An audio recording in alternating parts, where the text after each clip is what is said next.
रवि नाम का एक लड़का होता है जो कि गांव से शहर में आता है पढ़ाई करने के लिए। पढ़ाई के दौरान वो बैंकिंग की तैयारी कर रहा होता है। इस दौरान उसकी नौकरी लग जाती है बैंक में, और नौकरी के 1 साल बाद जब वो अपने घर जाता है अपने माता पिता के साथ, तो उसके माता और पिता कहते हैं कि बेटा, तुम्हें नौकरी करते हुए 1 साल हो गया है और अब तुम्हारी शादी की भी उम्र हो गई, अच्छा खासा कमा भी रहे हो, तो क्यों ना तुम शादी कर दो। तो अगर तुम्हें कोई लड़की पसंद हो तो हमें बता दो, हम उससे मिल लेते, नहीं तो नहीं पसंद है तो हम लोग देखते हैं तुम्हारे लिए कोई लड़की। तो ये बात सुनकर रवि कहता है कि नहीं, आप लोग मेरे लिए लड़की ढूंढिए, मैंने अभी तक कोई लड़की नहीं ढूंढी, क्योंकि मैं सिर्फ अपना पूरा मन शहर में पढ़ाई में लगा रहा था। तो ये बात सुनकर उसके माता पिता बहुत खुश होते हैं, क्योंकि एक माता पिता के लिए बहुत सौभाग्य की बात होती है कि उनका बच्चा शहर गया और उनकी ही मर्जी के हिसाब से वो शादी ब्याह कर रहा है। फिर इस तरह से बातें होती हैं, शादी की कई रिश्ते देखते हैं, तो एक लड़की पसंद आती है जिसका नाम होता है रीमा। जिस दौरान वो घर गया होता है, जल्दी जल्दी में उसके माता पिता रीमा से उसकी शादी कर देते हैं। 4-5 दिन रवि है वो रहता है वहाँ पे अपने घर पे अपनी पत्नी के साथ, अपने माता पिता के साथ। उसके बाद उसकी छुट्टियाँ ख़त्म हो जाती हैं, तो वो लौट के फिर लखनऊ आ जाता है। वो लखनऊ की एक बैंक में बैंक मैनेजर की पोस्ट पे काम करता है। उसकी नौकरी बैंक मैनेजर के पोस्ट पर लगी हुई है। फिर कुछ वक्त बीतता है, उसकी रीमा से इस दौरान फ़ोन कॉल पे बातचीत होती रहती है, दोनों में आपस में बातचीत होती है, अच्छा खासा समय वो लोग बिताते हैं। एक लॉन्ग डिस्टेंस रिलेशनशिप पति पत्नी का होता है। इसके बाद कुछ समय बाद जब उसकी छुट्टियां होती तो वो 1 हफ्ते की छुट्टी लेकर अपने घर जाता है। इस दौरान वो रीमा के साथ रहता है, तो रीमा के जो सास ससुर होते हैं वो रवि से कहते हैं कि क्यों ना तुम रीमा को अपने साथ शहर ले जाओ, क्योंकि वहाँ तुम अकेले रहते हो, खाना पीना खुद करते हो, इससे तुम्हारी सेहत भी बिगड़ रही है, तो क्यों ना तुम रीमा को वहाँ ले जाओ, वो भी तुम्हारे साथ रहेगी, तुम दोनों पति पत्नी एक साथ समय व्यतीत करोगे।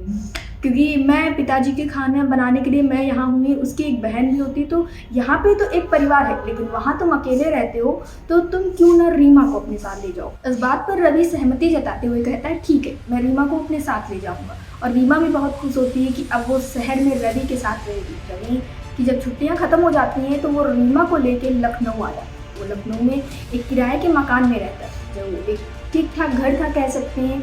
अपना 2 कमरे थे, किचन था, एक खुला माहौल था। तो जब वो दोनों आते हैं, घर बहुत बिखरा पड़ा हुआ होता है, क्योंकि पहले रवि अकेले रह रहा था। उसके बाद जब रीमा आती है तो घर को बहुत अच्छे से सजाती है, एक व्यवस्थित रूप से घर को करती है।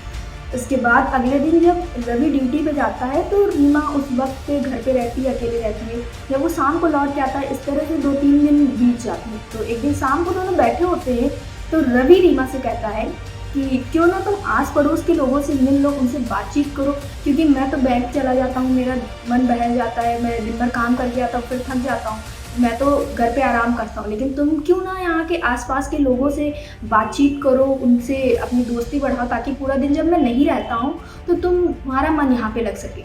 इस बात पे रीमा कहती है कि नहीं, मैं पूरा दिन अपना टीवी देखती हूँ, फ़ोन देखती हूँ, और उसके बाद टीवी और फ़ोन देखने के बाद मैं जो समय बचता है उसको छत पे व्यतीत करती हूँ, अपना इधर उधर घूमती रहती हूँ। तो मुझे लोगों से मिलने की ज़रूरत नहीं है, क्योंकि घर पे बहुत सारा काम भी होता है। तो काम करने के बाद मैं खाली समय में अपना फ़ोन या टीवी पे अपना मतलब भर का समय व्यतीत कर लेती हूँ। तो इस पर वो कहता है चलो ठीक है, कोई बात नहीं, कर लेना, हमें कोई दिक्कत नहीं है। और इस तरह से चीज़ें चलती रहती हैं, काफ़ी लंबे वक्त तक ऐसी चीज़ें चलती हैं। उसके बाद अचानक से रीमा जो होती है वो बाहर के लोगों से मिलना जुलना थोड़ा थोड़ा सा शुरू करती है। थोड़े दिन बाद कुछ ऐसा ही होता रहता है। एक दिन रवि क्या सोचता है कि जो पैकेट वाला दूध होता है वो उनके घर आता रहता है, तो रवि सोचता है कि क्यों ना हम एक दूध वाले से दूध लगवा लें जो हमें रोज़ घर पर दूध दे जाएगा, क्योंकि डेली आना जाना दुकान से कभी कभी स्किप हो जाता है तो घर पे दूध नहीं रहता। यही सब सोचकर रवि जो है एक दूध वाले से मिलता है जो उसी कॉलोनी में लोगों को दूध बांटता था। उसका नाम रोशन होता है। वो रोशन से कहता है कि कल से आप मेरे घर पे भी 1 लीटर दूध दे दिया करना। तो वो कहता है ठीक है, हम दे देंगे। फिर रोशन उसके घर डेली दूध लेके आने लगता है। इस बीच में रोशन की और रीमा की दोस्ती हो जाती है। रीमा जो होती है एक दूध वाले से दोस्ती कर बैठती है। तो पहले तो जो रोशन होता है वो उसके घर पे पहले दूध देता था, लेकिन जब उन दोनों की दोस्ती हो जाती है तो रोशन क्या करता है, पहले सब लोगों को दूध दे आता था, हर घर में दूध दे आता था। उसके बाद लगभग 11-12 बजे के आसपास रीमा के घर दूध लेके आता। वो रीमा के घर दूध बाद में इसलिए लेके आता था क्योंकि उसके घर दूध देने के बाद वो डेली 2 से 3 घंटे रीमा के साथ बिताता था। ऐसे ही चलता रहा तो पास में एक बुजुर्ग रहते थे। कहते हैं ना कि बुजुर्ग चीज़ों को जल्दी नोटिस करते हैं। तो एक बुजुर्ग रहते थे, वो इस बात को नोटिस करते हैं कि रोशन अक्सर आता है और उसके बाद वो यहाँ पे 2-3 घंटे रुकता है। रुकने के बाद में वो दूध देता है, दूध देने के बाद वो 2-3 घंटे बाद वहाँ से जाता है। ये सारी चीज़ें उनको कुछ सही नहीं लग रही थी, तो उन्होंने ये बात 2-3 दिन तक लगातार देखी और डेली ही ऐसा होता था। तो एक दिन जब रवि अपनी बैंक से लौट के आता है तो वो बुजुर्ग उनको बुला ले, कहते रवि बेटा यहाँ पे आना जरा। जब रवि उस बुजुर्ग से मिलता है तो वो कहता है तुम्हारा काम धंधा तो अच्छा चल रहा है, तुम अपने जीवन में बहुत आगे बढ़ रहे हो और अच्छे से रह रहे हो, तुम्हारा व्यवहार भी आसपास के लोगों से अच्छा है, लेकिन जरा कभी अपनी पत्नी को भी वक्त दिया। ये बात सुनकर रवि थोड़ा सा चिढ़ता भी है और फिर उसके बाद पूछता है कि आप ऐसा क्यों कह रहे हैं। इस बात पे वो कहता है कि पूरी बात बताता है, कहता है कि तुम अपनी पत्नी को वक्त नहीं देते हो, इस वजह से वो दूध वाला जो है रोशन उसके साथ समय व्यतीत करती है। ऐसा हम लोगों ने कई बार नोटिस किया। रोशन कहता है ठीक है चलो हम आपकी बात का ध्यान रखेंगे। फिर रवि पूरी रात इस बात को सोचता रहता है। अगले दिन रवि सुबह उठता है तो रीमा से कहता है कि ऐसा है कि मैं 1 हफ्ते के लिए शहर से बाहर जा रहा हूँ, तो क्या तुम अकेले रह लोगी या मैं घर से किसी को बुला लूँ। तो रीमा कहती है कि नहीं, मैं आराम से घर पे रह लूँगी, आप आराम से जाइए और अपना काम निपटा के आइए। तो कहता है ठीक है मेरा सामान पैक कर दो, मैं आज ऑफिस जाऊँगा, ऑफिस से ही मैं निकल जाऊँगा, फिर मैं लगभग 1 हफ्ते बाद आऊँ। ये बात सुनकर रीमा बहुत खुश हो जाती है कि अब उसके और रोशन के बीच में जो रवि नाम का इंसान था वो अब 1 हफ्ते के लिए शहर से बाहर जा रहा था। वो बहुत खुश होती है। फिर उसी जब रोशन उसको दूध देने आता तो वो रोशन से कहती है कि मैं तुमसे कुछ कहना चाहती हूँ, मेरा पति जो है वो 1 हफ्ते के लिए बाहर जा रहा है, तो क्या तुम इस दौरान मेरे घर पर मेरे साथ रुक सकते हो, क्योंकि मैं अकेले नहीं रहना चाहती। फिर क्या था, रोशन भी काफ़ी खुश हो गया क्योंकि उसे तो सामने से रीमा न्योता दे रही थी अपने साथ रुकने के लिए।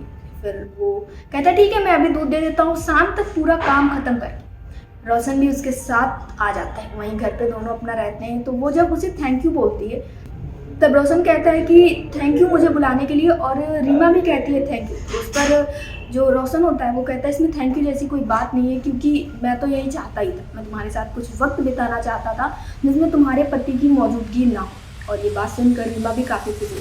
दोनों इसी तरह से लगभग 8 से 9 बजे तक साथ रहते हैं, अपना खाना पीना खाते हैं, आराम से बैठे होते हैं। उसके बाद दोनों कमरे में चले जाते हैं, वहाँ बैठे होते हैं। इसी वक्त जब अचानक से रवि जो उसका पति था रीमा का वो आ जाता है।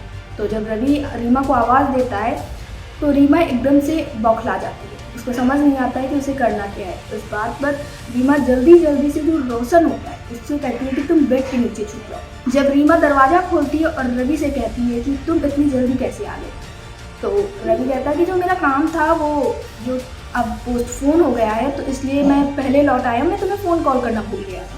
तो कहती है अच्छा, लेकिन उसके मन में एक अजब सी चिंता थी, उसके चेहरे पर सिकन थी कि उसे इस बात का डर खा रहा था कि कहीं रवि उसे पकड़ ना ले रोशन को।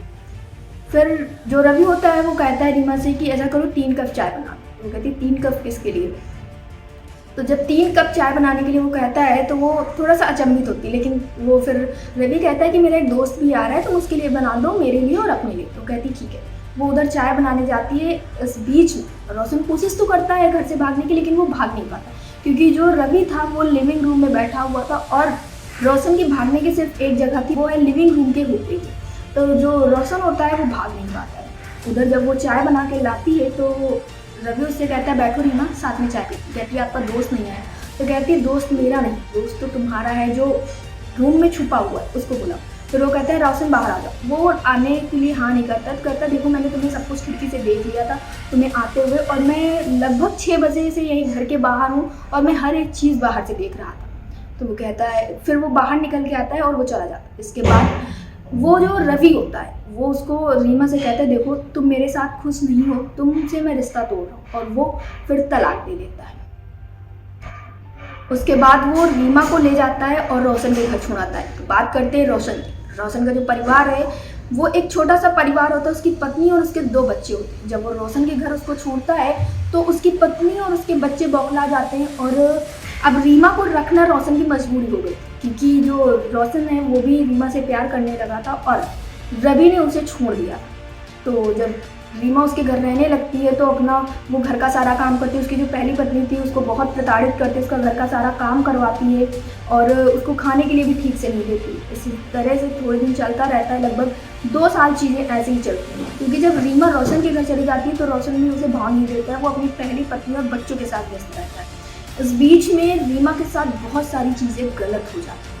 फिर एक दिन किसी सरकारी काम की वजह से, खैर उसके पास क्योंकि कमाई का जरिया नहीं था, तो एक होता है गांव में होती है पेंशन, तो वो पेंशन बनवाने के लिए एक दिन बैंक जाती है। तो बैंक में जब वो अपने पति को, रवि को मैनेजर के रूप में देखती है तो वो उसके जाके पैर पकड़ लेती है। उसके पैर पकड़ के कहती है मुझे माफ़ करो। आसपास के लोग, जितने लोग वहाँ पे जमा थे, वो देखने लगते हैं कि ये क्या है। वो कहती है कि ये मेरा पति है, लेकिन वो इस बात को मानने से तो मुकर नहीं सकता था कि वो उसकी पत्नी है। लेकिन वो कहता है कि हाँ ये मेरी पत्नी थी, लेकिन मैंने इसे छोड़ दिया क्योंकि मैं उसको वो खुशियाँ नहीं दे पाया था जो ये चाहती थी। इसीलिए शायद इसने मेरे साथ धोखा किया और रोशन के साथ अवैध संबंध बनाए थे। और इस बात से मैं बहुत आहत हुआ था। जो खुशी इसको रोशन के साथ मिलती, शायद वो खुशी उसे मेरे साथ नहीं मिलती थी। तभी ये मेरी गैर मौजूदगी में रोशन से दोस्ती बढ़ाई, रोशन के साथ अवैध संबंध रखे और ये बात मुझे बहुत घातक लगी। सब लोगों से समझाने लगी कि चलो ठीक है, गलतियां हो जाती हैं लोगों से, लेकिन वो ये बात मानने के लिए नहीं तैयार, क्योंकि उसका कहना था कि पति पत्नी का जो पवित्र रिश्ता होता है वो भरोसे पे टिका होता है और रीमा उसका भरोसा पूरी तरह से तोड़ चुकी थी और इस तरह से वो उसे अपनाने से इनकार कर देता है। वो रीमा की जितनी हो सकता है उतनी मदद करता है, उसकी पेंशन बनवाने में उसकी पूरी मदद करता है, लेकिन वो रीमा को अपनाता नहीं, बल्कि रीमा को रोशन के साथ ही छोड़ देता है, क्योंकि वो उसका जो विश्वास था रीमा के ऊपर वो पूरी तरह से टूट चुका होता है। और इस तरह से एक लड़की जिसकी शादी बैंक मैनेजर से होती है, जिसका एक अच्छा खासा परिवार होता है, एक अच्छी खासी लाइफ जी रही होती है, वो कुछ गलत संबंधों में आने के कारण अपना एक खूबसूरत सा रास्ता खो देती है।